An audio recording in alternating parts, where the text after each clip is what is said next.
I'd been working at a youth market agency in Bryanston, Johannesburg. The big part of my life then was, I guess, moving forward in work, partying on the side, just living my life, you know. I'd been using drugs in one form or another since the age of 15.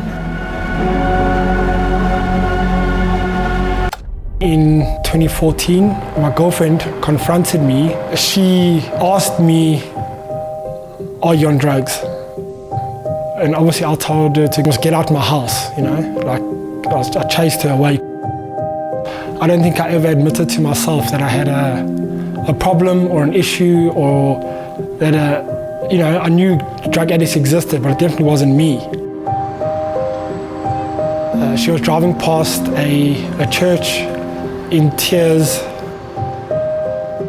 and sat at the back of the church service sobbing. The next day at the office, she just said, "Listen, there's something that the church is running called Alpha, and I'd love for you to come this coming week." And that evening we made our way through to an Alpha course. What I was expecting to happen during that time was, because Alpha had an opportunity to process questions, to go through things, I thought by the end of it I would have been able to be on a firm foundation and boldly declare why I'm not a Christian. What I didn't expect was for Jesus to really resonate with something deep inside of me, and for a new life to begin.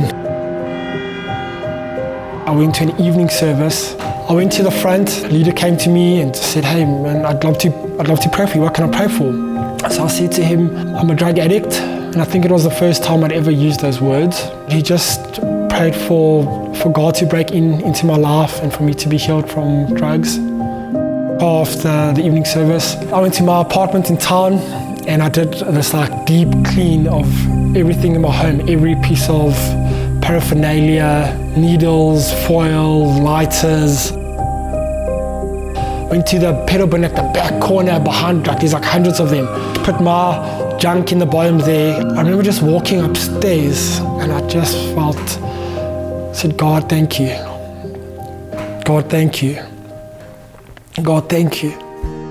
A couple of weeks later, I got a phone call saying, "Hey, Sa, listen, I saw you ticked youth on your form. Are you still keen to work on the youth team?" I said, "Yeah, I'd love to." So the guy said, "Well, actually, I can't be there on Sunday. Would you be able to lead the teams on Sunday morning?" "Yeah, cool, what do you want me to do?" He said, "I think of something, I'll send you something for the weekend." Anyway, the weekend came. He hadn't sent me anything. I'm busy sweating. I've never prepared a lesson or done any teaching about the Bible. I'm just reading the Bible for the first time. And I just thought, wow, Alpha's pretty cool. I'm sure I can do Alpha. Anyway, I go onto my laptop, search Alpha, and then I see there's an Alpha Youth. And in a second, I became a Bible teacher. I went to the video, I pushed play, and then the video played. The only thing I knew really, really well, I guess, was Alpha.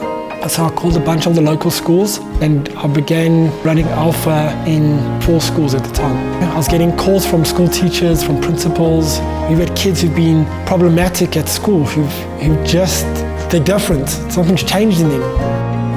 My wife was running an inner city art school a couple afternoons a week. So I had to ask her, would it be cool if we ran an Alpha here on Sunday mornings? And we hit the streets. Everyone you can see, just invite them to Alpha. At the end of Alpha, these people had become friends, had become brothers and sisters, had become really close. And we got to a place where we outgrew my home. We realized maybe we're a church. A year ago, we're in a building that we had our hearts on, that we really loved, and we just prayed. We said, "God, if this is the place, make it happen. If it's not, we're cool with wherever you're leading us." 12 months on, we bought a warehouse. On Sunday, that is where the church will meet. We're launching an Alpha in our new space to a community that's never experienced Alpha.